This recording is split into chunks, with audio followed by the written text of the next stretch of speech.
Bienvenue sur DMG TV, les histoires mystiques. Tu es nouveau sur la page, n'oublie pas de t'abonner, de laisser un commentaire, de liker et de partager.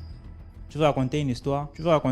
Envoie ta demande et tu vas raconter l'histoire. Donc vous connaissez déjà les règles, non?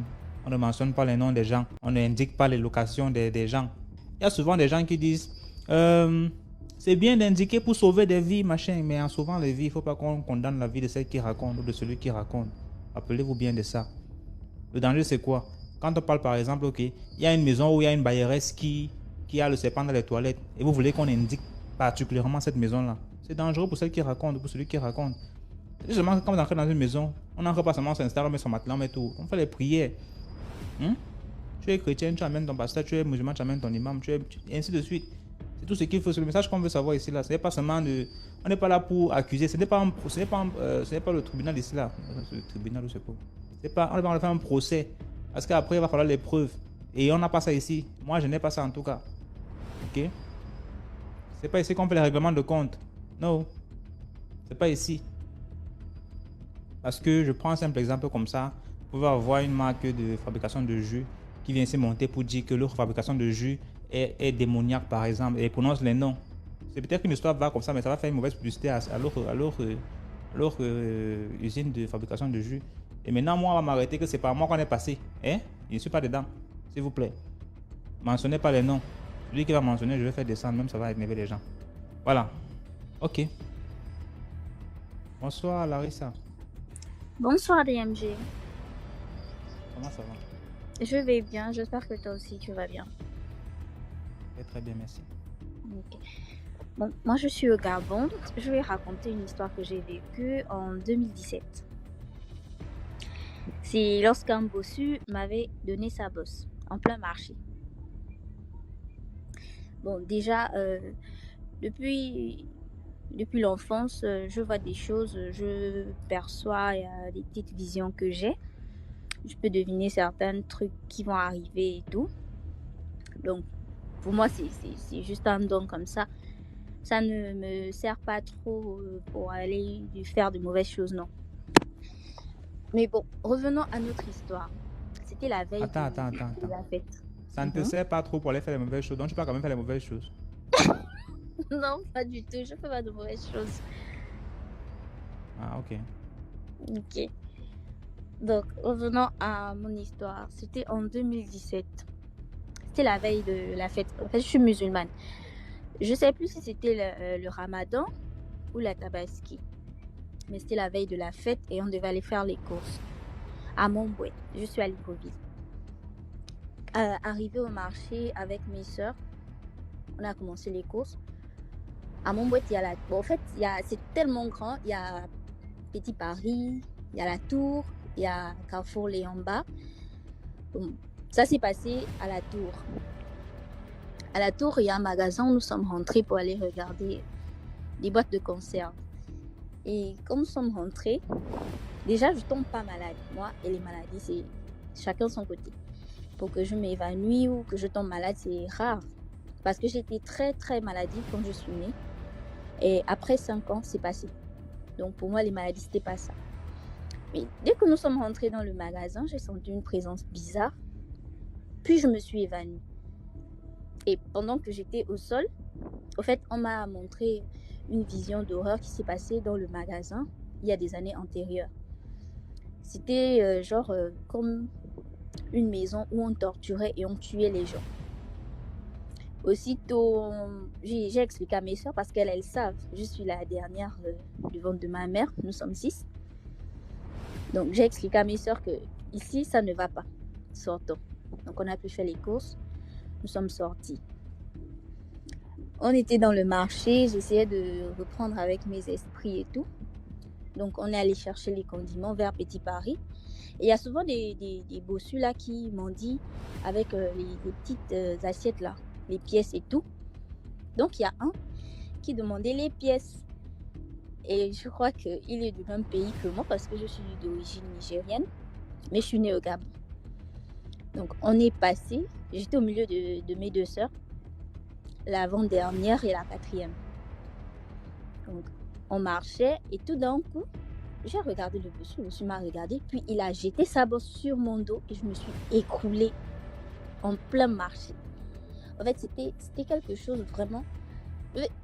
Sur place, j'ai attrapé celle qui était devant. J'étais là assise. Elle me dit, mais qu'est-ce qui se passe? Et le gars, il est parti. Il a fait comme si de rien n'était. J'ai dit, mais il y avait un bossu là tout de suite. Elles ont dit oui. J'ai dit, mais le gars, il m'a refilé sa bosse. Je ne comprends pas, mais j'ai un poids sur le dos. Et aussitôt, je suis devenue bossu. Donc, j'étais déjà en train de marcher, plier. Donc, on a fait demi-tour. On a recherché le gars. Quand on l'a retrouvé, j'ai dit, bah, c'est lui. Et aussitôt, elle m'a dit, mais non, comment tu vas faire pour remettre sa bosse? J'ai dit, on va repasser tout simplement devant lui. Et je vais rebalancer sa bosse sur son dos. Et je lui ai dit de ne plus jamais essayer de faire ce genre de choses. Et nous sommes passés, arrivés devant le gars. Je lui ai tout simplement rendu sa bosse. On n'a même plus fait les courses. On est rentré à la maison aussitôt. En fait, c'est une histoire courte, mais dans cette histoire, c'est pour dire que déjà, dans le marché, il y a tout le monde, toutes sortes de personnes. Il y a des esprits, il y a des djinns, il y a des personnes normaux. Donc, quand on part faire des courses, il faut à chaque fois faire des prières. Nous, il y a des sourates qu'on nous apprend quand on part au marché, quand on sort de la maison. Et franchement, je n'avais pas fait ces sourates-là. Je n'avais pas récité quand je suis allée au marché. Je pense que c'est ce qui a fait en sorte que je puisse être touchée, non seulement dans le magasin, mais aussi par ce bossu-là. Parce que vraiment, le marché avec ses mystères, c'est quelque chose d'inexplicable. Dans cette histoire, la morale, c'est de prier à chaque fois qu'on va au marché. Et surtout, nous, les veilles de fête, il n'y a pas que nous qui fêtons. Il y a aussi les esprits qui fêtent. Donc, chacun profite d'aller faire ses courses. Et déjà, les esprits, ils aiment les marchés, ils aiment les poubelles. Ce sont les deux endroits préférés des esprits. Donc, quand on part au marché, la meilleure des choses, c'est de prier avant de sortir. Quand on rentre dans le marché, on prie pour éviter de ramasser n'importe quoi. Parce que je me dis, si je n'avais pas ce côté spirituel qui me permettait, moi, de pouvoir remettre la bosse à ce gars-là, je pense que jusqu'aujourd'hui, je vais être bossu. Et on devait chercher des solutions à gauche et à droite, sans pourtant savoir comment faire pour que je puisse rendre à cette personne-là sa bosse. Merci beaucoup pour l'histoire, Larissa. Merci beaucoup à vous aussi. Et bonne soirée dans les commentaires. Dans les commentaires. Et marché là, pourquoi quand moi je passe dans un endroit public, mon ami, tu me touches seulement, je vais d'abord tu me touches seulement comme ça, c'est quoi? Tu me touches par rapport à quoi? Hein? Ah. Puis c'est quand tu passes et tu transpires, tu me touches. Ah. Je peux me fâcher avec toi jusqu'à... C'est mal de... Voilà. Doris, bonsoir. Bonsoir. Stanislas, bonsoir. Même j'ai pris le coup de monter en live pour raconter mes histoires. C'est cool. Alors, je viens pour une petite histoire. L'intérêt de prier dans les maisons que l'on prend en location ou qu'on achète. Alors, pour la petite histoire, dès que j'ai eu mon bac dans les années 2010, mon père, j'avais jugé utile de me rapprocher de l'université puisque notre maison familiale était quand même assez loin de l'université. Donc, on n'est pas arrivé tard. J'ai décidé de me rapprocher de l'université. Et mon père avait justement une collègue, une femme, qui avait construit dans les environs de notre université. Je ne dirais pas laquelle. Donc, il est allé, il m'a trouvé une chambre. Autant que je m'installe et tout, j'avais bien conscience qu'il fallait nécessairement prier lorsqu'on prend une maison en location et tout. Donc, j'étais en train d'aménager, j'installais les dernières choses et tout. Et j'ai eu envie de m'assoupir. Mais avant de m'assoupir, j'ai commencé à prier, sanctifier la maison. Voilà. Donc, je me suis endormie. Et bizarrement, je suis dans mon sommeil. Je rêve qu'il y a 3 petites filles qui sont venues dans la maison et qui me disent Tata nous a envoyé venir rester dormir avec toi. J'ai dit non, mon père a pris cette chambre uniquement pour moi. Je ne veux pas partager ma chambre avec quelqu'un. Et puis de toute façon, j'ai envie d'être libre. Je n'ai pas envie d'avoir des responsabilités. Vous ne pouvez pas venir rester avec moi. Moi, je ne suis pas. Voilà, voilà, voilà. Elles sont sorties de la chambre. Bon. Quand je me suis réveillée, j'ai. Ah, mais c'était quel rêve? Mais j'avoue que l'image des trois petites filles était quand même un peu restée dans ma tête.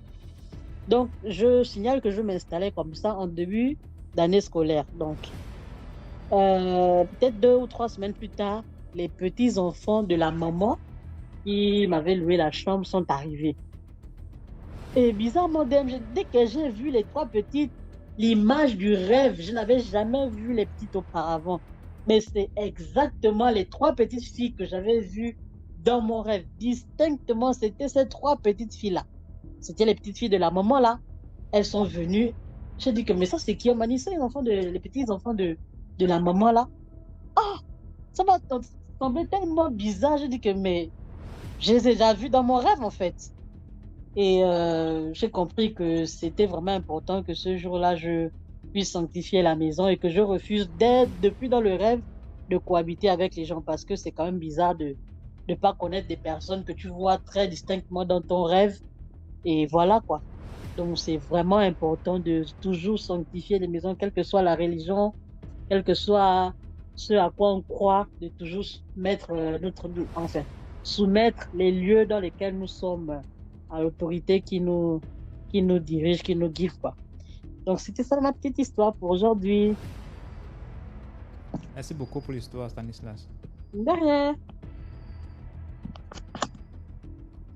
Bonsoir DMG. Merci. Bonsoir, comment ça va? Oui, ça va. J'ai 2 histoires à raconter ce soir-là. Enfin, j'ai 2 histoires en première partie. La première, je pourrais intituler Les mauvaises maisons. Et la deuxième, c'est... Comment on appelle ça? La grande gueule. Enfin, pas la grande gueule. Être têtu. Quand un homme de Dieu te parle, quand tu es têtu, tu payes les conséquences parfois. Donc, la première, la mauvaise maison, c'est mon histoire à moi. Comme je t'ai dit, moi, j'habite en France. Enfin, je suis en France. Donc, j'ai eu une maison. C'était en 2015. On m'a logé dans un HLM. Faut dire la vérité, j'aimais pas le quartier, mais comme j'attendais de passer du privé à l'HLM, j'ai été obligée de prendre. Donc, quand j'ai pris la maison, j'ai fait venir, pendant le déménagement, déjà, j'ai eu à abîmer plein de choses, plein d'affaires. Et puis, une fois, je suis allée acheter une table, mais la table était tellement lourde, je n'avais personne pour m'aider à monter parce que c'était à l'étage, mais il n'y avait pas d'ascenseur.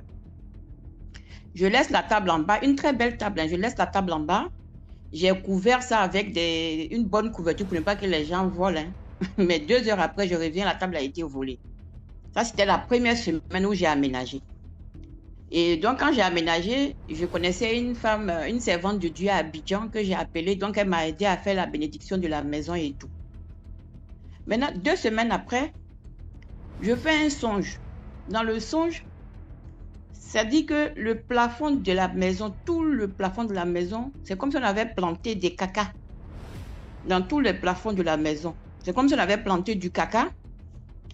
Et c'est en 2015, donc je venais à peine de commencer à prier. Je me suis dit que c'est peut-être parce que la maison ne me plaît pas en tant que telle que je fais ce mauvais rêve-là. Mais je te jure que jusqu'en 2017, avant que je ne commence réellement les prières, là, c'était des perpétuels recommencements. Les choses se gâtaient.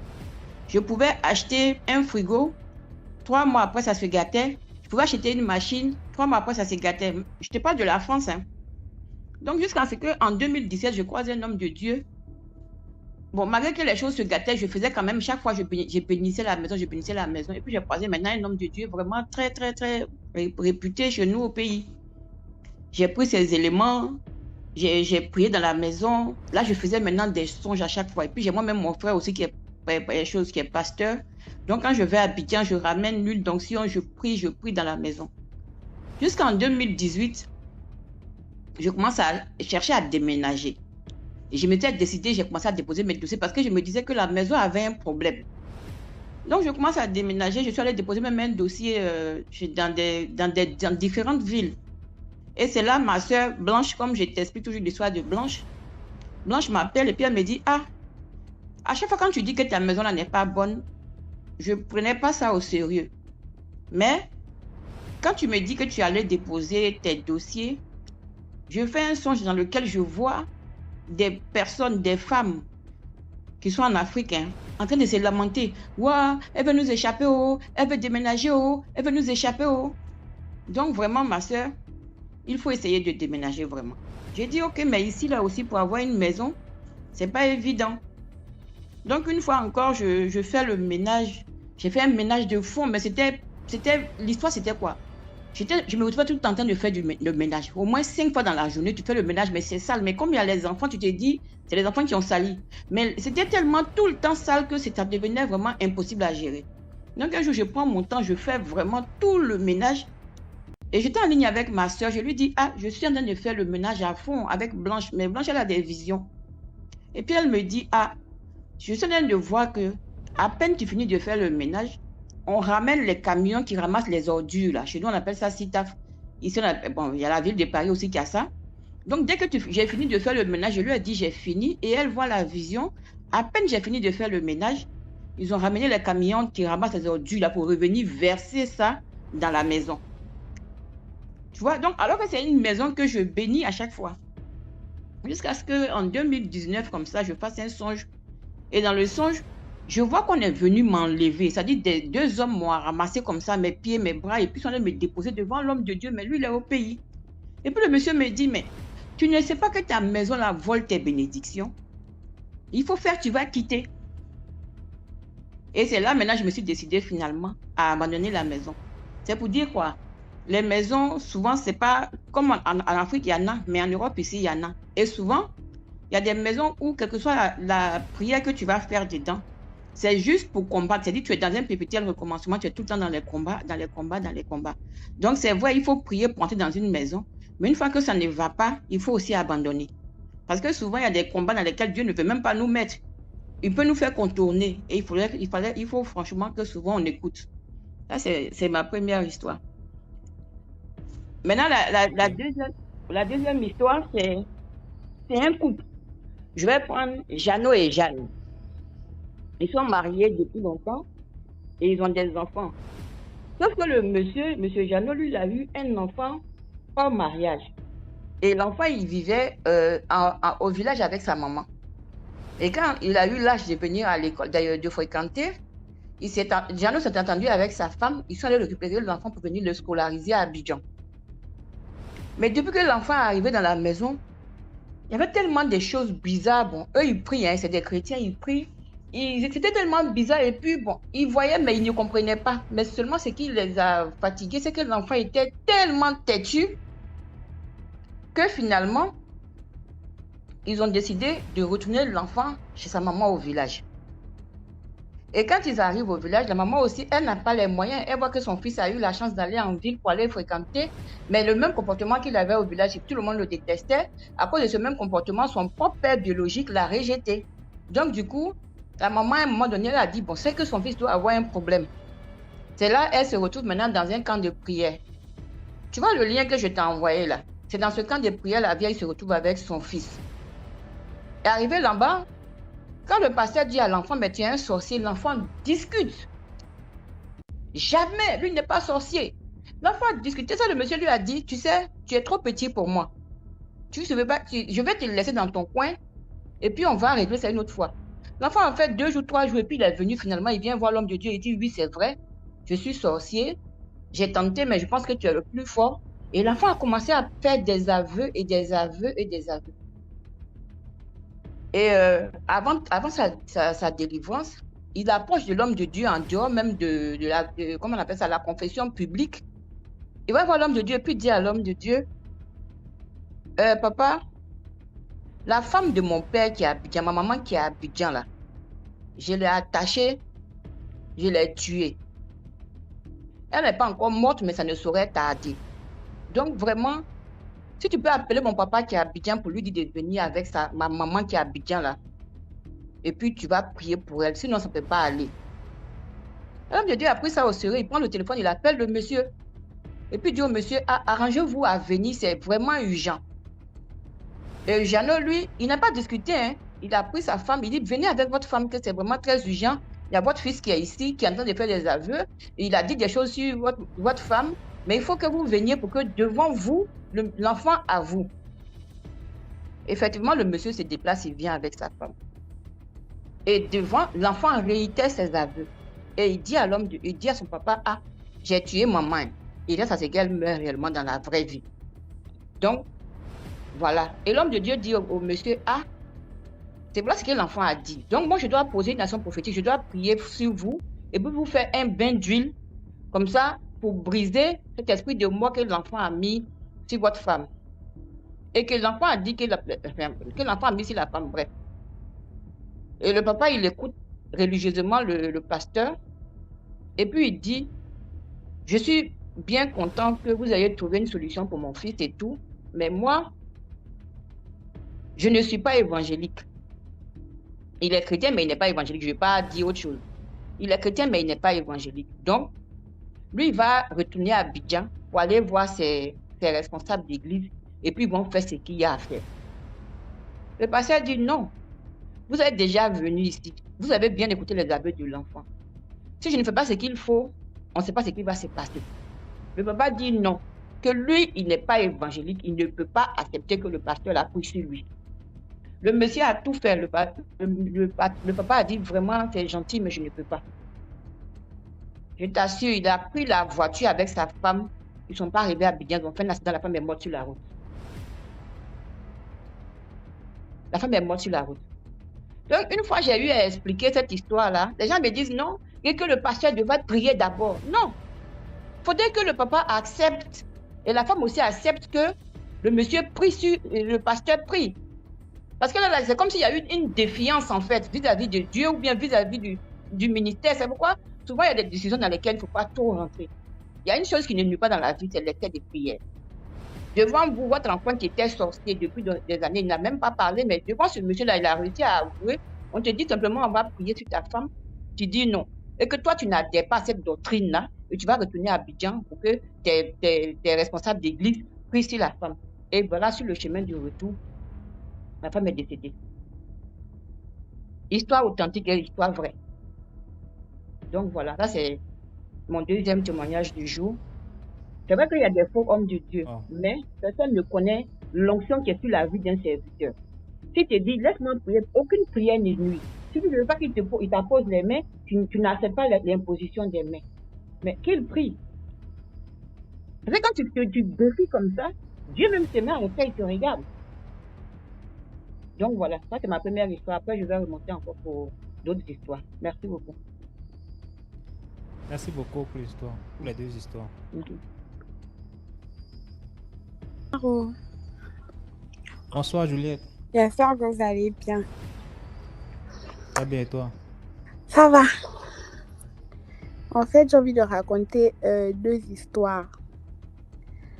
La première, c'est la disparition de... En fait, c'est un ami qui est au marché. Il est ivoirien. Et il me dit que au marché, comme vous savez, il y a une fille qui est venue expliquer tout à l'heure qu'elle a vécu une mésaventure au marché et tout.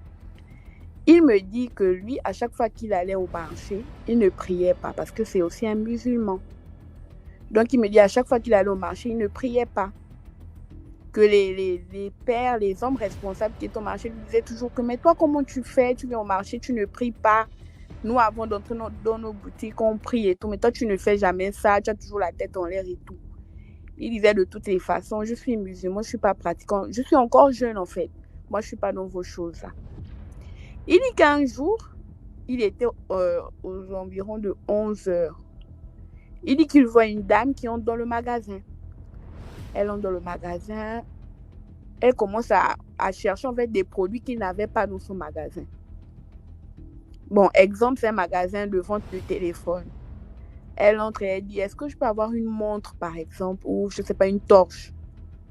C'est comme ça que le gars lui dit, madame, je n'ai pas ces articles-là disponibles. Regardez, nous sommes dans un magasin de vente de téléphone. Choisissez ceux qu'il y a en fait ici, là, je ne sais pas. Elle dit non, ok, par exemple, est-ce que vous aurez par exemple des tabourets en vente et tout? Le gars lui dit non, on n'a rien. Et ce jour-là, pour ceux qui sont au Gabon, c'était un 25. Le 25, c'est souvent le jour où les fonctionnaires prennent leur argent là, donc ils font beaucoup de recettes. La dame est restée dans le magasin jusqu'à 15 heures. À un moment donné, eux, ils n'étaient plus en fait sûrs que la dame allait faire une recette. Ensuite, elle sort un billet de 10 000, elle dit au gars, je veux une paire d'écouteurs. Et le gars prend les 10 000, il met directement l'argent dans sa caisse. Quand il met l'argent dans la caisse, il sert à la dame l'article. Et quand il veut rembourser la monnaie, la dame lui dit non, ne me rembourse pas, reste avec la monnaie. Quand il est resté avec la monnaie, ils s'en foutaient. En fait, il continuait sa vie, il continuait à causer avec les autres. Mais ce qu'il avait oublié, c'est qu'il avait la recette qu'est-ce que je peux dire, du jour passé en fait dans sa caisse.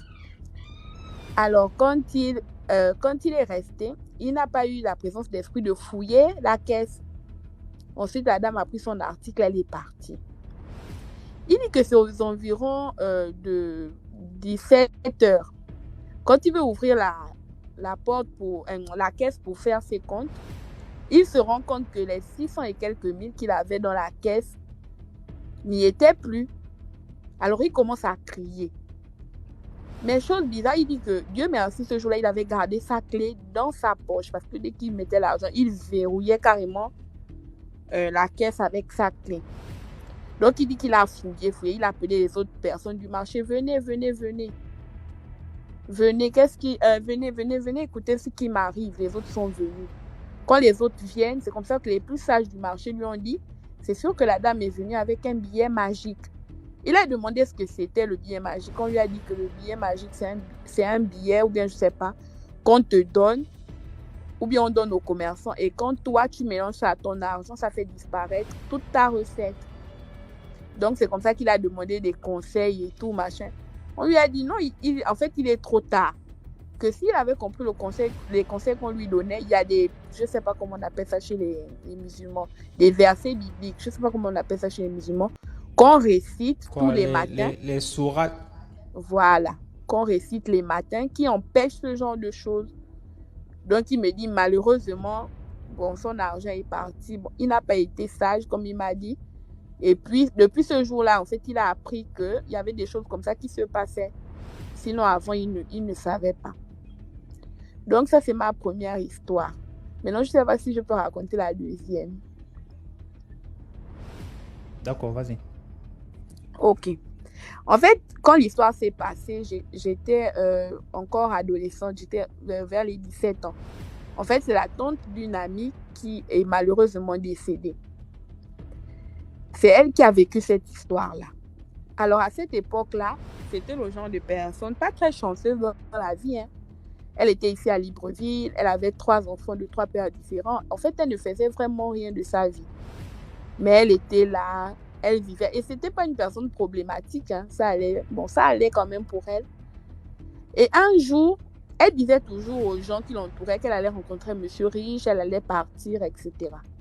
Et les gens se moquaient d'elle. Toi, avec ton, je ne sais pas, ta vie, qui aura encore envie d'épouser une femme qui a 3 enfants de 3 pères et puis qui ne fait rien de sa vie. Mais elle disait toujours, un jour, ça va aller. Donc, un jour, il y a un monsieur qui est venu d'une autre province, que je ne vais pas citer, qui était directeur d'une entreprise là-bas. Alors, il est venu ici à Libreville. Et qu'est-ce qui se passe? Le monsieur, au bout d'une semaine, parce que lui, il était en congé, il lui propose d'aller vivre avec lui dans sa province où il travaillait, où il avait un bon poste et tout. Et elle, sans réfléchir, elle a porté ses pieds, elle est partie. Parce que quand tout le monde se posait les questions au quartier où elle était partie, ma copine me disait, elle a trouvé quelqu'un de riche et elle est partie. En fait, c'est ce qu'on nous donnait comme réponse. Alors, quand elle part, elle dit que la première fois quand elle arrive, tout le monde, dans la ville où le monsieur habitait, tout le monde a regardé de manière bizarre. Mais toi, tu es une jeune fille de la ville, mais qu'est-ce que tu cherches chez ce monsieur-là? C'est vrai qu'il a de l'argent et tout. Et malheureusement pour elle, elle avait interdiction formelle de parler avec les employés de maison. Les employés de maison étaient juste là pour faire le ménage, c'est-à-dire le sol, la vaisselle et tout. Mais ce qui concernait la chambre du monsieur, c'était qu'elle seule qui avait accès. Maintenant, le monsieur cachait un grand secret. Le secret du monsieur, c'était qu'il faisait caca chaque nuit sur son lit. Et le matin, la tante de ma copine avait l'obligation tous les matins, avant que le jour se lève, de laver les draps et d'installer en fait, avant que tout le monde ne se lève. Donc, la première nuit, quand elle arrive, le monsieur lui dit, tu es une belle femme et tout, je vais te donner tout ce dont tu as besoin, mais tu vas devoir faire ce que je te dis. Parce que dans un couple, on doit avoir des secrets et ça, c'est mon secret. Elle se dit, ok, en fait, mais qu'est-ce qu'il y a de pire, en fait, pour elle? Elle vivait, elle n'avait rien et tout. Et du jour au lendemain, comme ça, elle se retrouve dans une grande maison et tout. Au début, elle s'est dit qu'elle allait supporter. Mais tous les matins, quand elle se levait, je dis bien avant le lever du jour, hein, tu dois te réveiller rapidement. Tu dois laver les draps parce que les draps étaient remplis d'excréments. Et pas les petits excréments, là, des gros tas comme ça là sur le lit. Donc, elle se levait, elle lavait rapidement avant que les employés n'arrivent et tout et tout.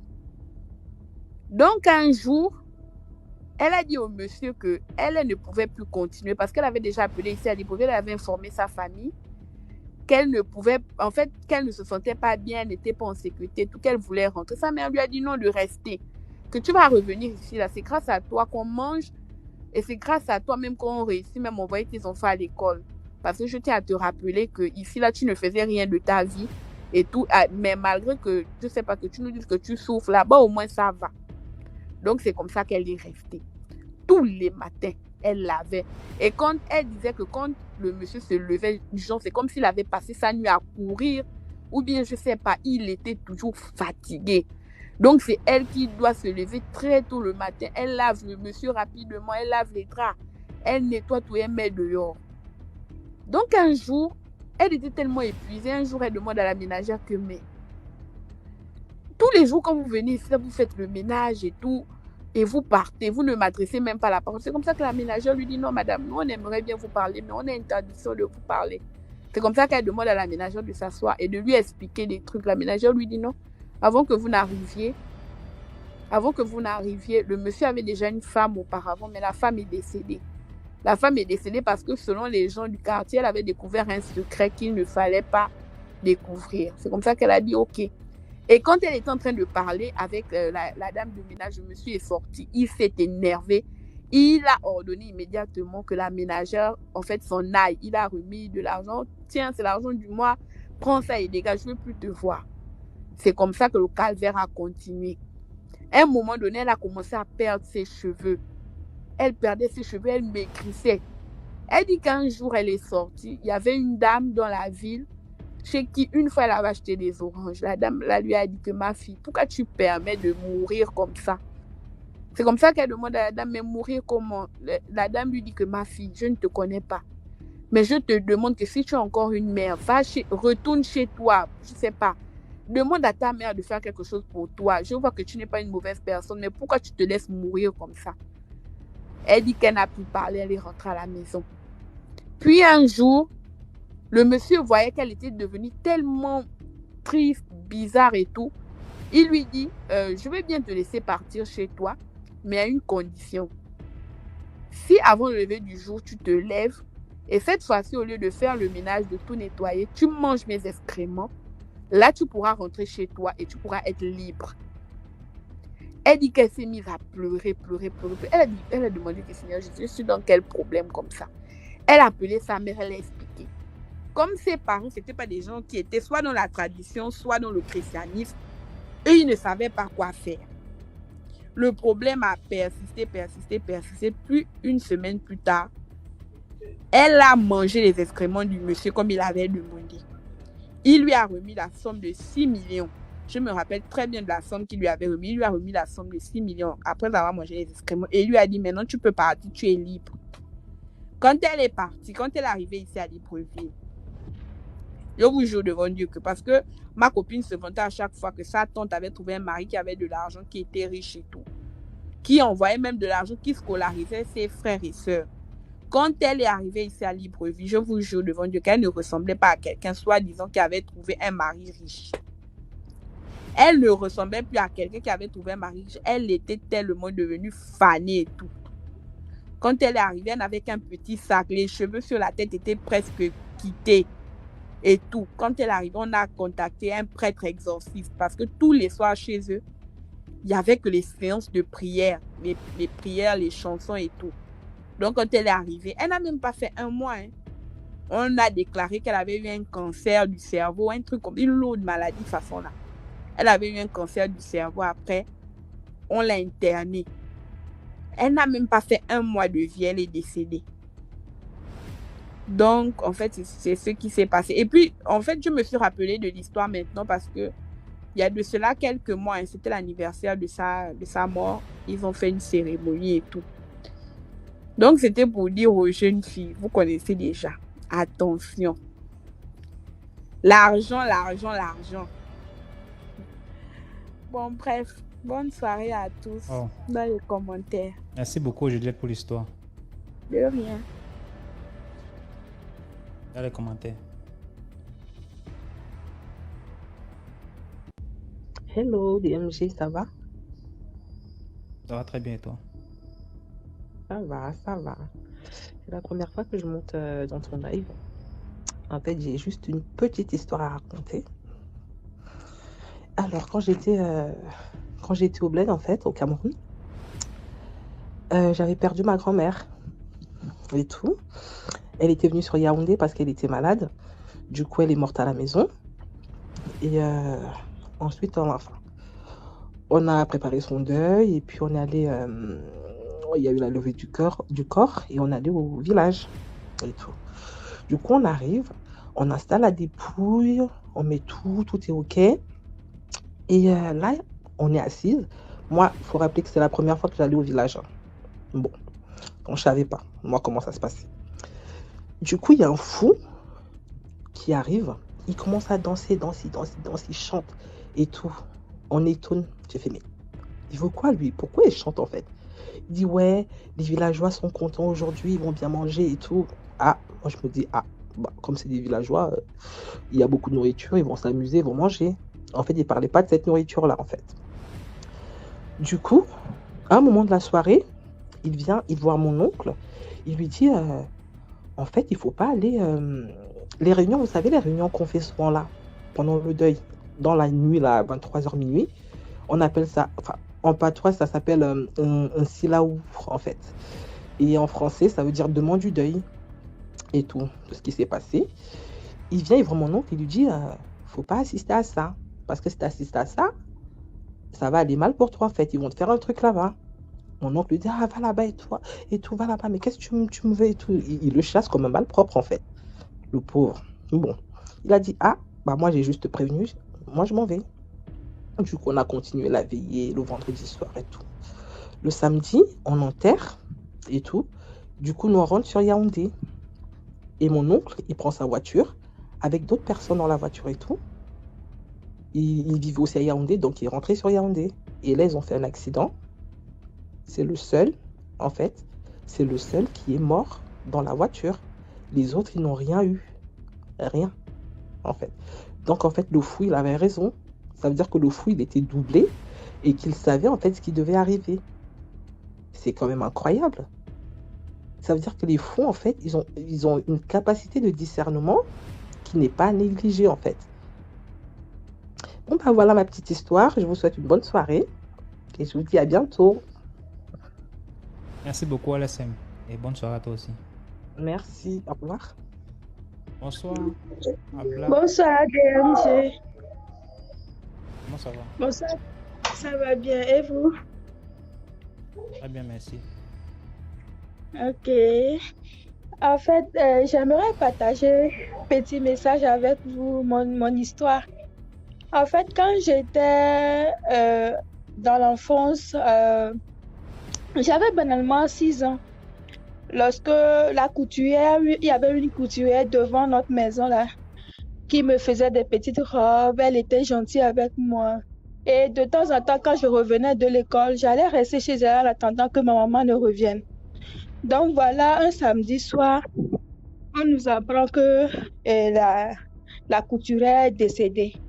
Bon, à mon âge, je ne savais pas ce que c'est que une personne morte, comment ça se passe et tout. Voilà, il y a quelques amis de maman qui étaient venus chez elle. Les amis étaient dans le même quartier avec nous. Donc, elles étaient en train de discuter sous la paillote.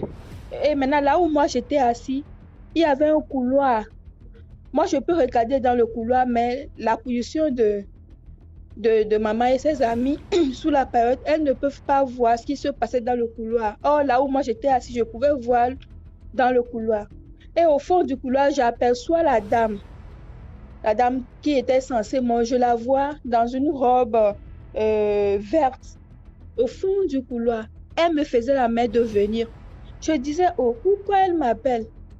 Donc, bon, en fait, moi, je ne savais pas ce que c'est qu'une personne morte et tout. Donc, j'avançais lentement vers elle. Donc, elle était à la distance entre elle et moi. Je m'arrêtais à une distance de 3 mètres comme ça. Et puis, elle me disait que voilà, elle m'indiquait une dame qui était dans le même quartier, que la dame devait lui rendre une somme de 20 000 francs. Donc, qu'elle va m'accompagner là-bas. Arrivé là-bas, j'irai prendre l'argent chez la dame pour ramener ça à sa maman qui est à la maison. Donc, je dis, ok, d'accord. Moi, j'étais là seulement, j'obéissais. Donc, on est parti. J'étais sortie de la maison. Maman ne savait pas la raison pour laquelle je sortais et tout. Donc, on est sorti, on a marché, puis on s'est arrêté devant la maison de la dame en question. Donc, elle m'a dit qu'elle allait quelque part, donc d'aller prendre l'argent et aller remettre ça à sa maman qui est à la maison. J'ai dit, ok, d'accord. Donc, je suis partie chez la dame chez qui je devais prendre l'argent.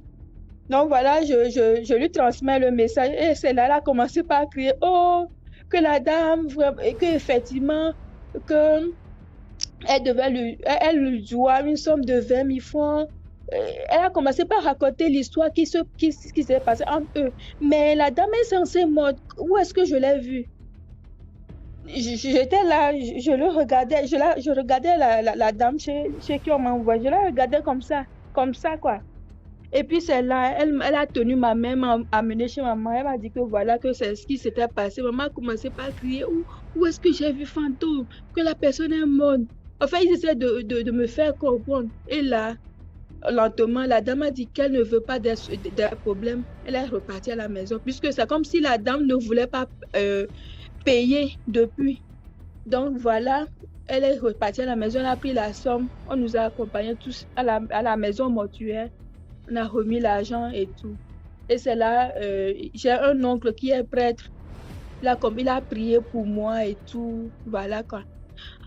Donc voilà ma petite histoire que j'aimerais partager avec vous. Merci. Donc vous avez remis l'argent là-bas à la morgue, hein? Non, à la maison, on était allé à la maison mortuaire, chez la maman de la défunte. Ok. Donc voilà. Merci beaucoup pour l'histoire. Non, merci à vous aussi, DMG. Bonne suite. Dans les commentaires. Payez vos dettes, vous êtes là, non. Payez vos dettes, non. Bien ça. Même moi, on va venir prendre nos agents. Même moi. Pas de mon côté. Bonsoir la famille.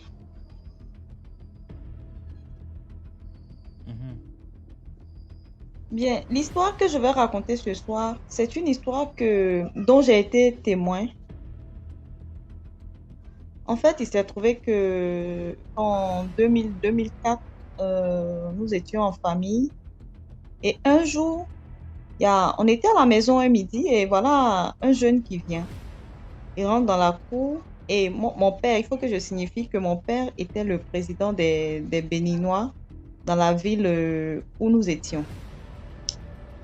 Et donc, il arrive parfois que des Béninois qui viennent d'arriver dans la ville viennent loger chez nous à la maison. Et ce jour-là, nous étions là et voilà un jeune qui rentre à la maison, tout sale, très bizarre. Et il vient, dès qu'il arrive, on le fait asseoir, on lui donne la place, il s'assoit. Mon père lui demande, tu viens d'où? Il dit à mon père que je viens d'Abidjan. Parce que l'histoire se passe en Côte d'Ivoire. Il dit à mon père que je viens d'Abidjan, je suis arrivé ici, vraiment, je connais personne. Et je me suis renseignée auprès des gens, on m'a indiqué votre maison et je suis venue.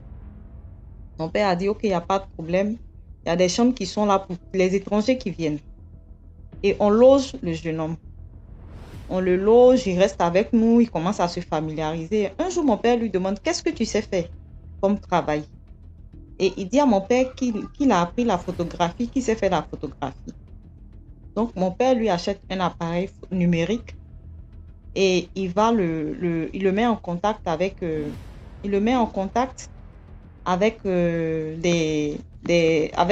studio de photo.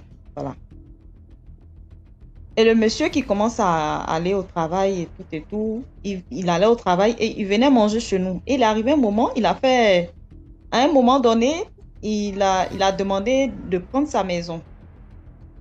Donc, mon père lui a donné de l'argent pour se prendre une maison, non loin de notre quartier.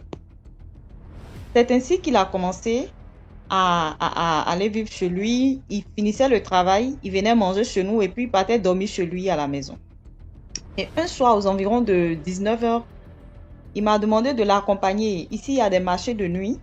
Il m'a demandé de l'accompagner dans un marché de nuit pour qu'il aille faire quelques achats. Donc, moi, je l'accompagne. Et pendant qu'on finissait les achats, on s'est retrouvé devant une petite boutique de vente de peluches. Des choses de ce genre. Donc, on a remarqué un genre de peluche en extraterrestre. Donc, quand on a vu, c'est lui-même qui dit, il me dit, regarde. Donc, moi, je regarde et puis je dis, mais ça fait peur, mais c'est un peu bizarre, mais c'est pas mal. Hein. Lui aussi dit, oui, que c'est pas mal que je vais acheter. Donc, on va vers le monsieur, on lui demande, tu vends à combien? Le monsieur donne un prix, je ne me rappelle plus trop du prix, qui, franchement, c'était pas trop cher, mais moi, je lui ai dit, écoute, on a fait trop d'achats, on s'en va. Il dit, non, que ça me plaît, je vais prendre. Il essaie de me convaincre. Moi aussi, bon, je lui dis, OK, on va prendre, mais ça fait peur quand même. Hein. Il dit, non, laisse, je vais prendre. Et il prend sa peluche. C'est moi-même qui ai attrapé la peluche jusqu'à chez nous à la maison. On a mangé et puis lui, il a pris la peluche pour aller chez lui à la maison. Il emmène le truc à la maison. Et le lendemain matin, vers 4h du matin, il y a des gens qui viennent chez nous à la maison qui commencent à frapper le portail. Donc tout le monde est alerté, tout le monde se réveille. C'est l'un de ses voisins qui vient nous dire que votre frère là, vraiment ça va pas chez lui, hein, venez voir. Et mes grands frères, mes grandes sœurs sont allés le voir, mais tout était mélangé dans son salon et dans sa chambre. C'est-à-dire que le matelas était humide, comme si on avait versé de l'eau sur le matelas. Et ils ont commencé à prier pour lui, parce que quand ils sont arrivés, il était vraiment dans les vapes, ils ne savaient même pas où il était super bizarre.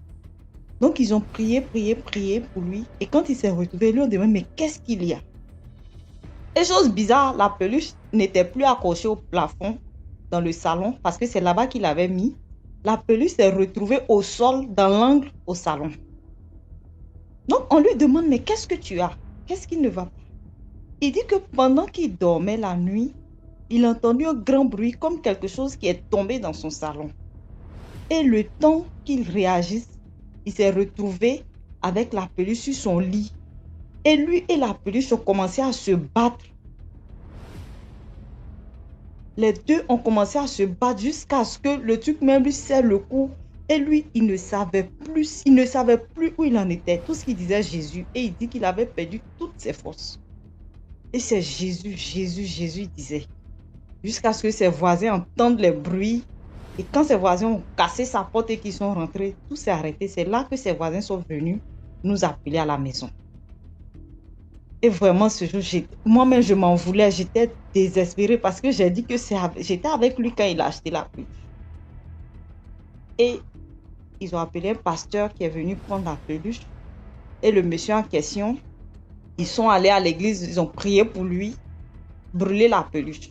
Mais ce qui est encore plus bizarre, c'est que après ce truc-là, le jeune homme, je ne sais pas, il était devenu très bizarre. Il restait dans son coin, il ne venait plus chez nous manger, même il n'avait plus de contact avec ses voisins. Et bizarrement, je dis bien bizarrement, je ne sais pas si je vais dire qu'il a disparu de la maison, mais aucun de ses voisins ne l'a vu déménager. Personne ne l'a vu. Jusqu'à aujourd'hui, je suis en train de vous parler. On n'a plus retrouvé ses traces. On ne sait plus où ce jeune homme est parti. Personne ne sait quoi que ce soit de lui jusqu'à aujourd'hui. Vraiment, c'est mon histoire qui est là et je ne sais pas. Je ne sais pas, franchement. Je ne sais pas. Dans les commentaires. Merci. Merci beaucoup, Brilova, pour l'histoire. De rien. Je profite aussi pour dire qu'il est très important de souvent d'avoir l'habitude de causer avec quelqu'un en particulier, d'être dans ton entourage, de sorte que si jamais tu disparais pendant plus de 2 jours, au moins celui-là sera inquiet ou bien celle-là va être inquiète parce que tu n'as pas l'habitude de faire ça. Je dis ça parce que ici à Buea, il y a une connaissance qui est mort dans sa maison. Et il a fait 3 jours dans la maison avant que ses voisins ne constatent qu'il est mort en fait. Et c'est l'odeur qui appelle à casser sa porte. C'est quelqu'un qui vivait, il quitte sa maison, il part dans son boulot. Même au boulot, il n'a pas trop, il est seulement, dès qu'il finit, il rentre. C'est 3 jours après qu'on a découvert qu'il était mort. Surtout quand tu vis dans un secteur où tu es seul. C'est très important. Toujours avoir quelqu'un à qui tu... Voilà. Maintenant, je suis en train de...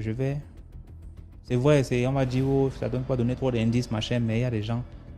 C'est le feeling. Ça marche au feeling. Ça fonctionne au feeling, ce genre de choses-là. Il y a des gens qui peuvent facilement t'ouvrir sans... Mais... C'est un peu ça. Il faut qu'on finisse vite avant minuit. Chacun peut attendre sa part d'argent. C'est vraiment le tout si.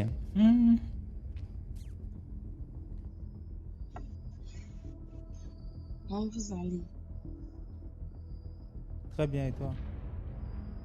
Ça va, hein? Bon, moi, je vais raconter l'histoire d'une tante qui a été corrigée par un fantôme, en fait.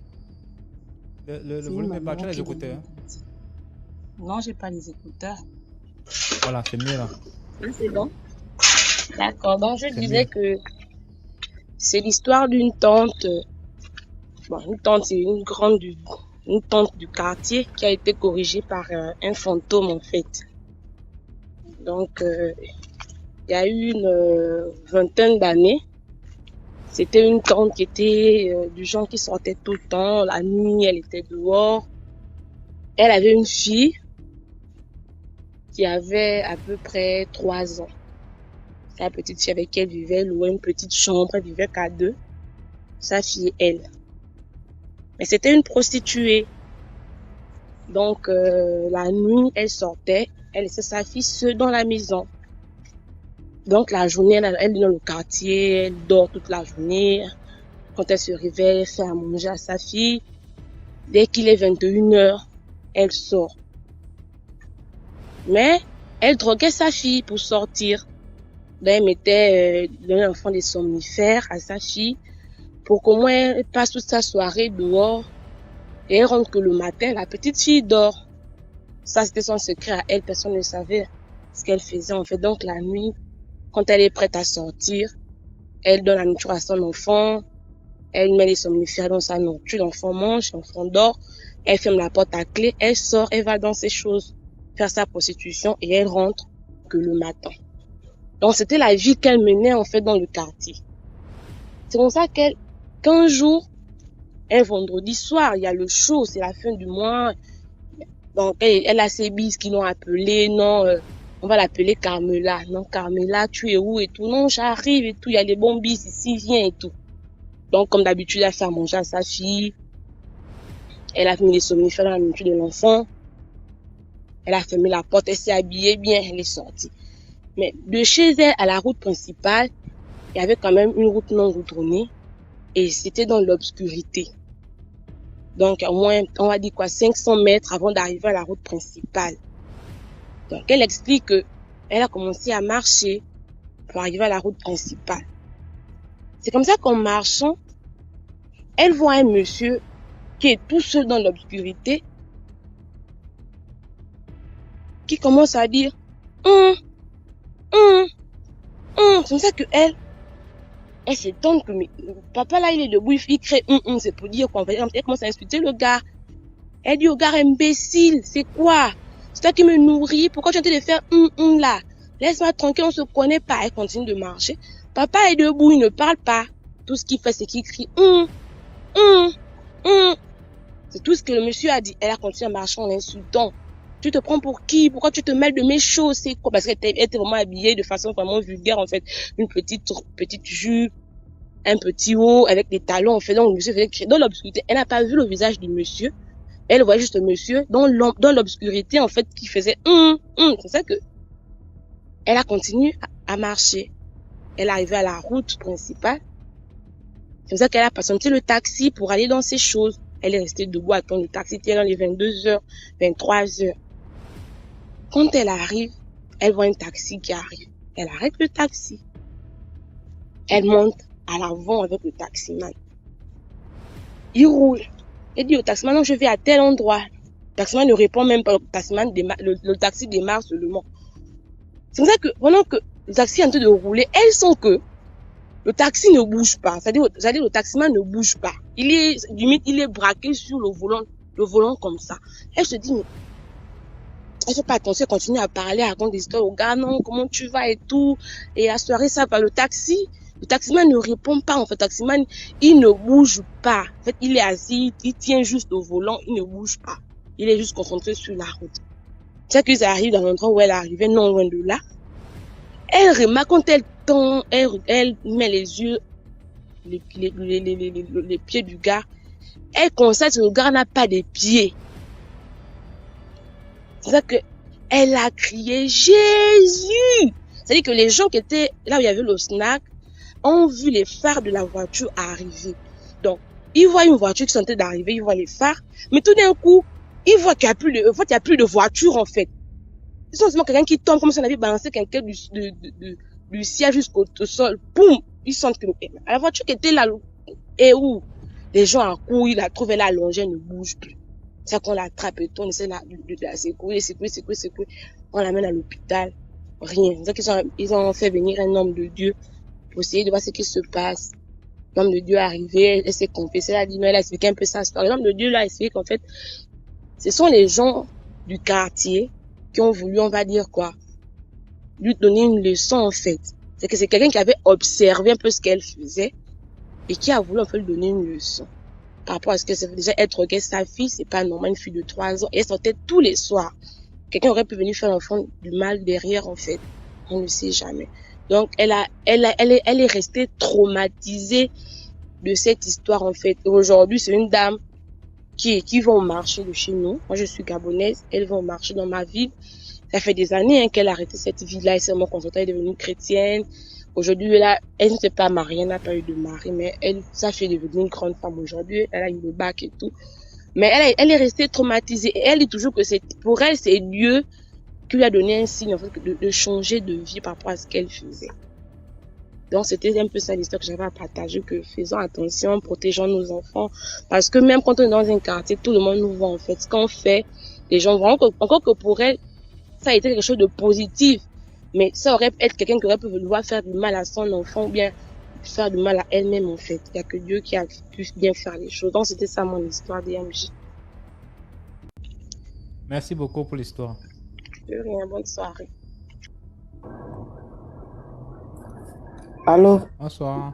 Bonsoir, DMG. Vraiment, il y a longtemps, je vous suis sur YouTube, là. J'ai dit aujourd'hui, là, faut que je parte sur ton live pour conter mon histoire. Je connais plusieurs histoires que j'ai vécues. Donc, il fallait que je vienne dans le live parce que je ne veux même pas parler sans audio. Vous m'entendez? Sinon, moi, c'est sur YouTube. Oui, je très te bien. suis. Voilà, c'est sur YouTube. Je vais expliquer une histoire, mais c'est deux histoires jumelées parce que c'est la première qui a engendré la deuxième. Donc, il faut que je commence par la première. Je suis ivoirienne. L'histoire s'est passée en Côte d'Ivoire. Dans les années 97-98, il y avait un maquis au plateau. C'est le maquis des Stars qui est à côté de la radio même, à la Sorbonne. Donc, j'avais une vieille mère qui gérait le maquis. Chaque soir, on partait s'asseoir là. Puisque moi, j'étais sa filleule, elle était ma marraine, on partait s'asseoir. Et elle avait d'autres camarades aussi qui venaient s'asseoir là. Donc, on était là, et puis il y a une qui est arrivée, une autre camarade de ma vieille mère là, qui est arrivée. Elle tremblait comme ça. Donc, on lui a demandé, on était en train de partager une bière. De toutes les façons, c'est ma vieille mère, mais je n'étais pas petite. Hein. Je n'étais pas petite dans les années 97, 98. Je devais avoir 22 ans, 21 ans par là. Je n'étais pas petite. Donc, on était en train de partager la bière. Puis, on lui a demandé, elle a demandé, mais bon, je ne peux pas dire son nom. Je vais dire par exemple, Béa. Elle dit, Béa, pourquoi tu trembles? Elle dit, mais Béa maintenant qui répond, mais tu as attendu, tu as vu le jeune qui est venu me chercher tout à l'heure là. Elle dit, oui, j'ai vu, vous étiez assis là, tout de suite, et puis vous êtes parti en taxi. Elle dit, ah, il y a longtemps, il est derrière moi, il m'a dit qu'il a l'un de ses tontons, ses vieux pères, qui veut une femme avec des belles jambes, bien belles, teint clair. Ce qui est sûr, il a décrit la forme que... Excusez-moi, je suis un peu grippée. Il a décrit la forme que la fille a. Donc, il voulait me mettre sur son tonton. Depuis, il est derrière moi. C'est pourquoi aujourd'hui, je lui ai dit, bon, allons-y, on va voir ton tonton là. Donc, ils ont pris le taxi, ils sont allés chez le tonton en question. Arrivé là-bas, une grande maison, ils étaient assis. Et la fille, elle a commencé à avoir la nausée. Elle a commencé à cracher. D'abord, elle s'est levée, elle allait dans les toilettes. Elle allait cracher.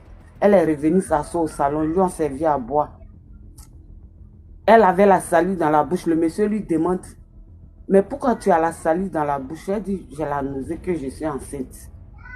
Tout de suite, le monsieur appelle maintenant son petit qui allait chercher la fille là. Pour dire, viens ici.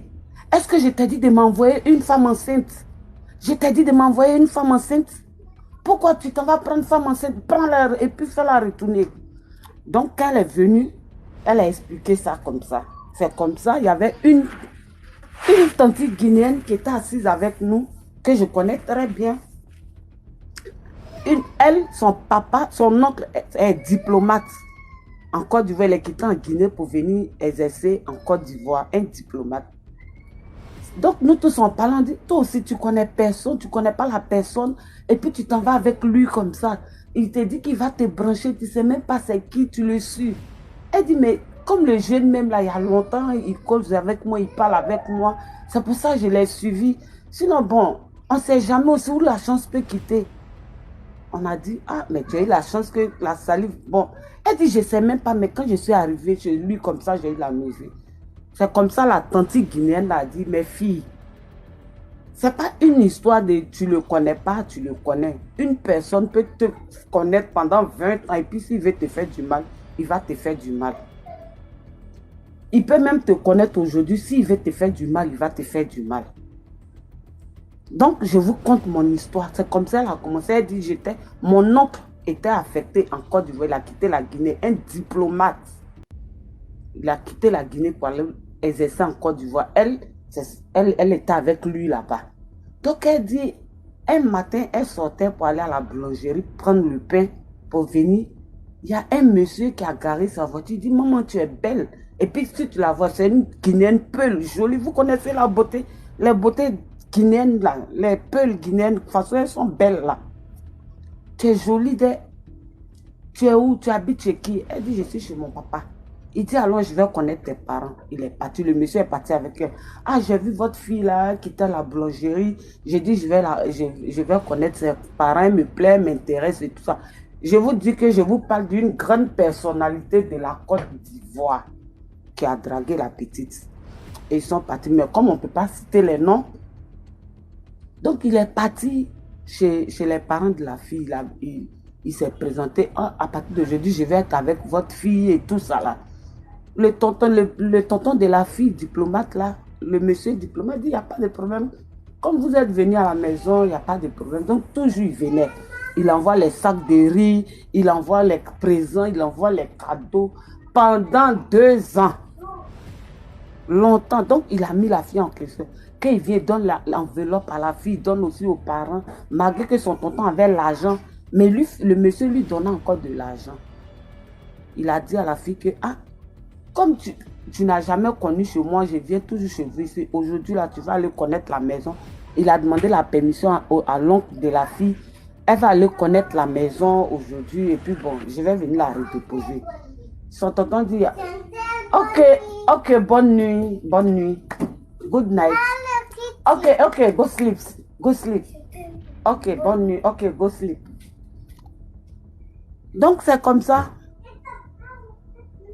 Il a pris la fille dans la voiture, ils sont partis à Cocody. C'est une commune d'Abidjan où vivent les boss. Quand on dit Cocody en Côte d'Ivoire, là, c'est le quartier des boss. Donc quand ils sont arrivés, la voiture rentrait au garage et il y a un gardien de ce monsieur-là qui a dit en peul, eh Dieu, on a ramassé le sang la nuit là encore. Donc la fille, elle est peul, elle a entendu ce que le gardien peul là, il a dit en langue peul. Donc quand ils sont rentrés, le monsieur a fait asseoir la fille au salon et puis il est rentré dans la chambre. Quand il est rentré dans la chambre, la fille était sur son qui-vive maintenant parce qu'elle a entendu l'un de ses frères vigile devant le portail du monsieur qui a dit « Et on va ramasser le sang la nuit là encore. » Donc elle était sur son qui-vive maintenant. Elle était assise. Toute sereine. C'est comme ça le monsieur, le boss là, il est rentré dans la maison. Quand il est sorti de la maison, il a attaché les pagnes qui t'a baoulé façon.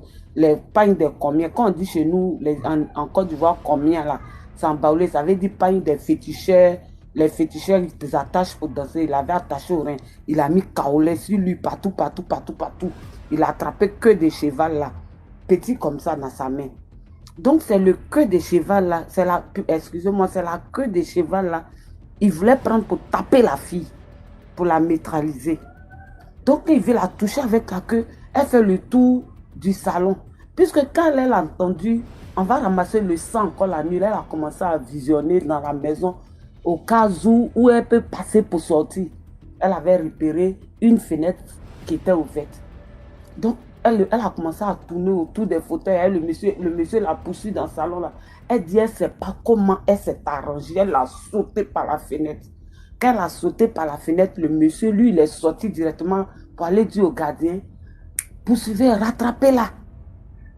En temps, elle a commencé à courir parce qu'elle maîtrisait le quartier. C'est vers la Pizam là.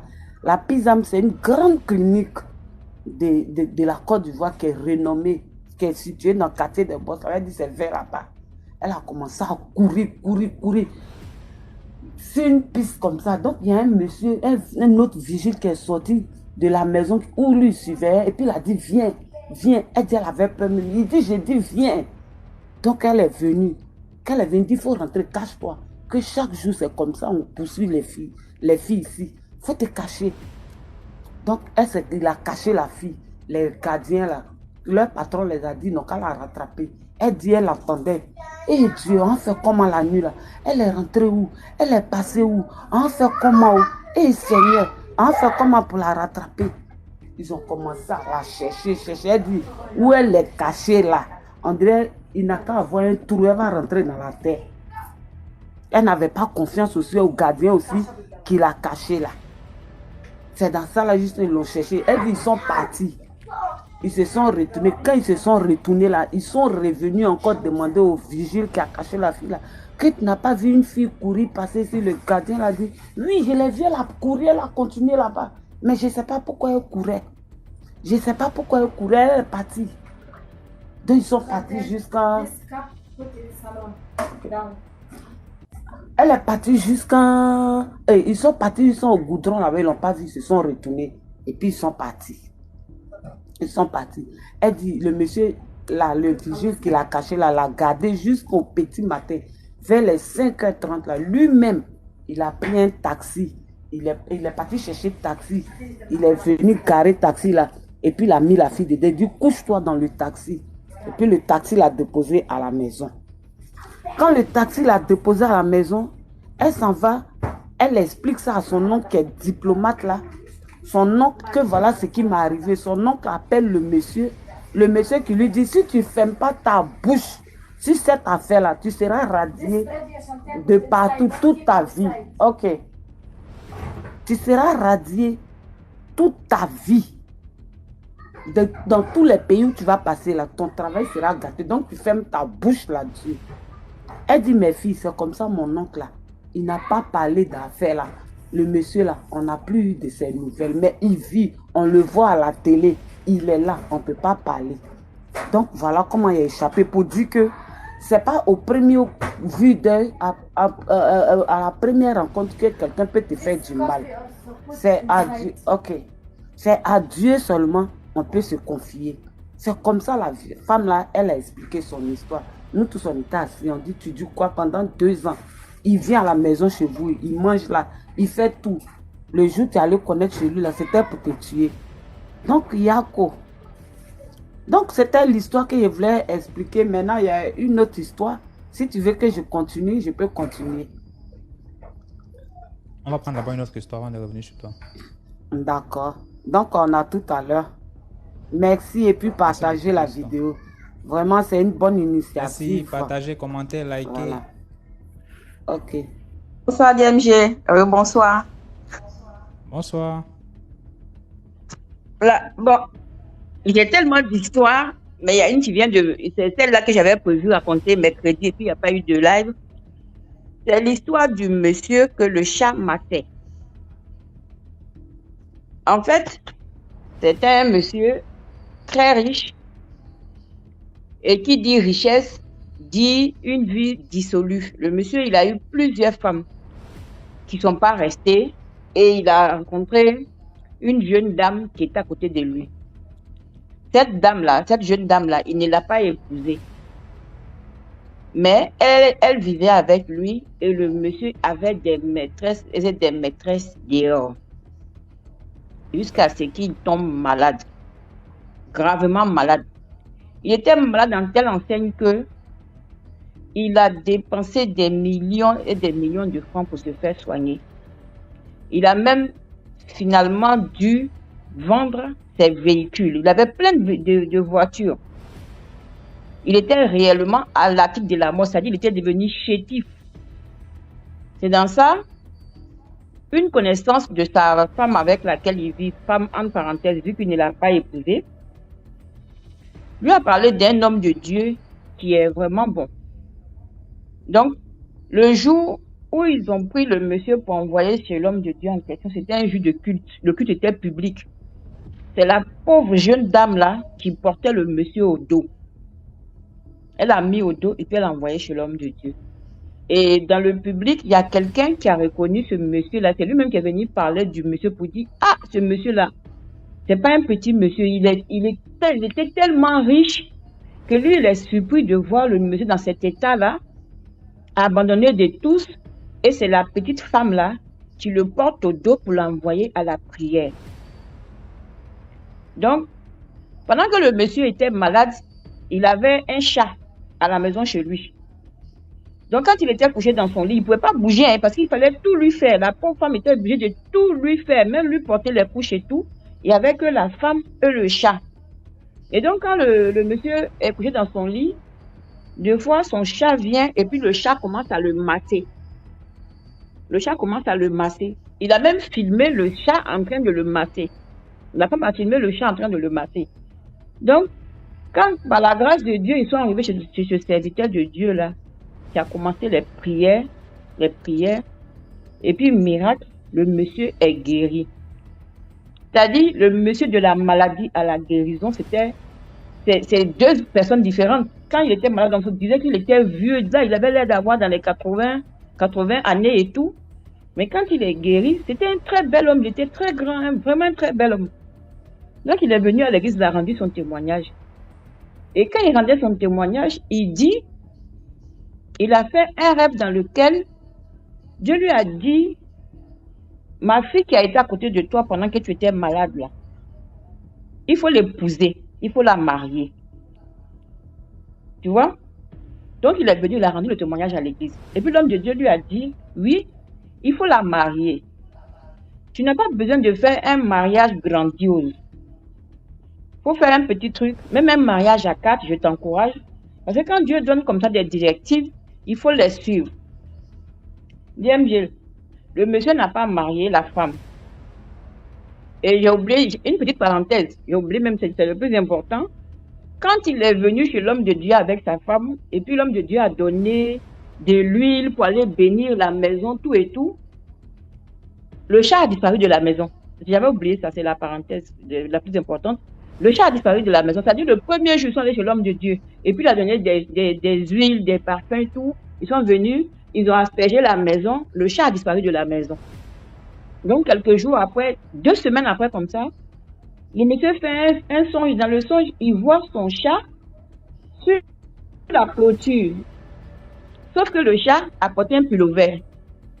Le chat était en pull vert. Mais lui, c'est son chat. Donc, naturellement, il dit au chat, dès qu'il a appelé le chat l'a vu, le chat lui a lancé un regard, puis le chat a disparu. Le chat n'est plus revenu dans la maison, ni dans les rêves, ni dans la réalité. Le chat n'est plus jamais apparu. Ça fait que le monsieur guérisse et que lui-même, dans son propre songe, Dieu lui dise, il faut honorer ma fille, il faut l'épouser. Le monsieur, quand il est venu rendre son témoignage, effectivement, l'homme de Dieu l'a encouragé. Il dit, quand Dieu donne des directives comme ça, surtout que c'est des directives directes à toi-même, il faut faire ce qu'il te dit. Le monsieur a dit, oui, j'ai compris. Oui, j'ai compris. Il n'a pas épousé la femme. Là où je te parle, le monsieur, il est mort et enterré. Parce que, il faut dire quoi?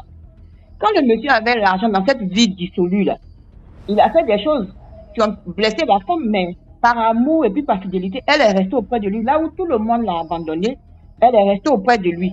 Jusqu'à ce qu'il soit vraiment guéri et que lui-même il vienne rendre témoignage. Donc, quand il est guéri, là, il est reparti dans ses anciens travers. Du coup, Dieu a enlevé sa main sur lui. Souvent, j'exhorte les hommes en général. Quand on dit de choisir bien la femme, c'est vrai. Mais souvent, quand tu es un homme qui a une bonne femme, deux fois ses actions ne lui sont pas portées en préjudice parce que la femme avec laquelle il est, c'est une bonne femme et que Dieu a la main sur cette femme-là. Et cette femme-là, ses prières montent au devant de Dieu. C'est pourquoi généralement, il y a des hommes qui ont des mauvaises attitudes, mais qui sont quand même bien dans la vie parce qu'ils ont des très bonnes femmes à la maison. Donc lui, il a eu la chance. À cause de cette femme-là, Dieu lui a donné une seconde chance. Honore la femme et puis range ta vie. Il n'a pas voulu. Il est mort et enterré. Donc voilà, ça c'était comment on appelle ça? Ma 3e histoire. Je vais encore remonter. Comme il y a du monde en attente. Merci beaucoup pour l'histoire. Donc voilà. En soi, nous sommes allés vivre chez une tante. Et entre-temps, elle devait voyager pour aller au bled. Donc, une de ses amies est donc venue vivre à la maison et tout. Et elle nous avait annoncé que l'amie allait venir à la maison. Donc, c'est l'amie du bled. Donc, entre-temps, on a fait connaissance. Et la dame, elle avait ses vêtements dans le seau. Bah, tout normalement. Elle a lavé, elle a séché. Bah, après ça, une semaine après, elle est repartie. Je ne vais pas trop rentrer dans les détails, elle est repartie. Et moi, entre-temps, nous sommes restés à la maison, nous n'étions que 2. Et après, il y a une certaine sorte de mouche à la maison qui ne faisait que sortir. Et les mouches et les asticots sortaient aux endroits où elle avait séché les vêtements. Bon, je n'avais pas compris. Déjà au premier coup, je n'avais pas compris d'où est-ce que ça sortait. On ne savait pas. Je me suis dit peut-être on avait laissé un truc de la poubelle ou bien le repas. Donc le premier jour, donc on m'a fait retour. J'ai dit peut-être c'est le repas ou la nourriture. 2 jours après encore, la même chose. C'est en fouillant après que je me suis rendu compte en fait qu'il y avait les asticots aux endroits nets où les vêtements avaient été séchés. Parce qu'ici on ne sèche pas les vêtements comme au Cameroun dehors, non. Si tu n'as pas de terrasse, tu es obligé de sécher peut-être sur le radiateur pour faire avec le moyen de bord. Donc, il y avait les asticots uniquement là. Et ça faisait qu'il y avait les mouches toute la fenêtre de la maison. C'était pas les mouches simples. Bon, c'est-à-dire les mouches simples comme on voit d'habitude là. C'est des mouches un peu blanchâtres. Donc, elles ont ces ailes un peu blanchâtres là, comme s'il y avait quelque chose qui était mort. Genre, quand un rat mort, tu sais que non, il y a un rat mort. C'était un peu après ça. Donc, je ne sais pas trop si c'était à cause de ça ou pas, mais juste qu'il faut faire attention à qui on accueille chez soi. Que ce soit l'ami, ça peut être quelqu'un de longue date que tu connais, mais il faut faire très très attention. Donc, je sais pas. Voilà. Je vais descendre. Merci. Merci beaucoup, Aude, pour l'histoire. Ok, j'ai compris, merci. D'accord. Ben, je vais t'expliquer. Seigneur, c'est qui ça? Je vais t'expliquer l'histoire de ma grand-mère. C'est elle qui a La grand-mère vécu qui appelle comme ça, l'histoire. décroche d'abord au téléphone, c'est la grand-mère qui appelle. Non, c'est mon père qui m'appelle, mais comme je sais qu'on va durer au téléphone, je préfère finir avec DMG et puis après je vais le rappeler. Donc, c'est ma grand-mère qui vit l'histoire et c'est ma grande sœur qui m'explique parce que bien évidemment, à l'époque, moi, j'étais pas encore là. Donc, on va intituler l'histoire Le mystérieux voyageur de nuit. Donc, ma grande sœur qui partait au village avec les parents chaque fin d'année scolaire, c'était comme un rituel. Et pendant les vacances, elle a constaté que la grand-mère, chaque soir avant de partir se coucher, elle dresse la table avec de la nourriture, comme si elle attendait quelqu'un qui allait venir manger. Et ma sœur a remarqué qu'elle le faisait tous les soirs.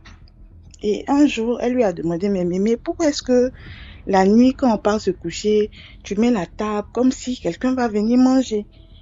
Elle dit, laisse tomber, un jour je vais t'expliquer. Et donc, ça a attiré l'attention de ma sœur. Donc, chaque soir, elle suivait la grand-mère de près comme ça et c'était le même rituel. Donc, la grand-mère qui lui dit, je vois que tu es vraiment curieuse. Tu veux vraiment savoir pourquoi est-ce que je le fais? Elle dit oui. Je veux savoir parce que ça m'intrigue en fait. Elle dit bon. Il y a un jour, je partais me coucher tard la nuit aussi comme ça et on tape à ma porte. C'est dans les villages. À cette époque-là, il n'y avait pas le courant partout. C'était les lampes tempête là. Donc, on tape à sa porte. Elle a peur, mais elle va quand même ouvrir la porte. Et elle découvre un vieux monsieur. Elle lui demande, oui, qu'est-ce que vous voulez? Il lui dit qu'il a faim, c'est un voyageur. Et il se trouve qu'il est arrivé dans le village et il a faim, il veut manger. Donc, la grand-mère dit, bon d'accord, asseyez-vous. Elle rentre dans sa cuisine, elle trouve quelque chose et elle vient lui donner. Le monsieur, il mange. Il finit de manger, il lui dit merci. Et avant de partir, il lui dit, tu as une de tes filles qui est malade. Elle est choquée, comment est-ce qu'il sait ça? Elle lui dit oui, que j'ai ma fille qui est malade. Il dit bon, ok, je reviens. Donc la nuit là, il est rentré dans la brousse. Il est allé récupérer des feuilles. Il est venu lui donner. Et il a dit à ma grand-mère, il faut mettre ça au feu. Je vais attendre que ça puisse cuire. Donc la grand-mère fait bouillir les feuilles. Elle renverse dans le seau et il dit à ma grand-mère, donne à ta fille. Dis-lui de partir se laver. Quel que soit ce qu'elle va voir dans la douche quand elle va partir se laver, faudrait pas qu'elle panique. Qu'elle finisse de prendre sa douche et puis je reviens. Vous allez me dire qu'est-ce qu'il en est. Donc ma tante va se laver et dès qu'elle finit de prendre sa douche, elle est rétablie. Alors qu'elle a été gravement malade, ils ont fait le tour de tous les guérisseurs de la région. Ils n'ont pas eu de solution. Mais dès que elle a fini de prendre son bain, tel que le monsieur l'a dit, la tata est guérie. Et quand elle est sortie de la douche, elles ont attendu indéfiniment que le monsieur y revienne pour qu'on lui fasse le point de ce qui s'est passé. Le monsieur a disparu, il n'est plus revenu. Et ça s'est passé comme ça à 2 reprises.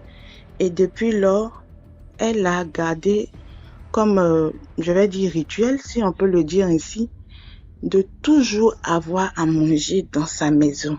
On ne sait jamais. Quelle que soit la personne qui va venir, il faut qu'elle ait de quoi à donner à manger à la maison. Et donc, ma grande sœur nous en a parlé et c'est devenu un peu comme aussi notre rituel. Hein. On se débrouille pour qu'il y ait quand même de quoi manger. On sait jamais pour qui passe par là et trouve à manger. Donc voilà, c'était ma petite histoire. Mes 2 tantes ont eu... Vous habitez où? Moi? J'habite en Côte d'Ivoire. Tu veux passer manger? J'avais toujours mangé. C'est bien de passer par chez vous là-bas. Ben oui, je viens. On va manger à Tchéké. On va manger djungbré de Scott à Monchique là. Tu as vu le dernier djungbré, non? On va manger le djungbré. On va manger, voilà quoi. On va manger tout ce que tu veux. Y a pas de souci. Dès que tu es en Côte d'Ivoire, tu le fais. Merci beaucoup pour l'histoire. Mais ouais, bye bye. Je vais peut-être remonter après pour t'expliquer une autre histoire.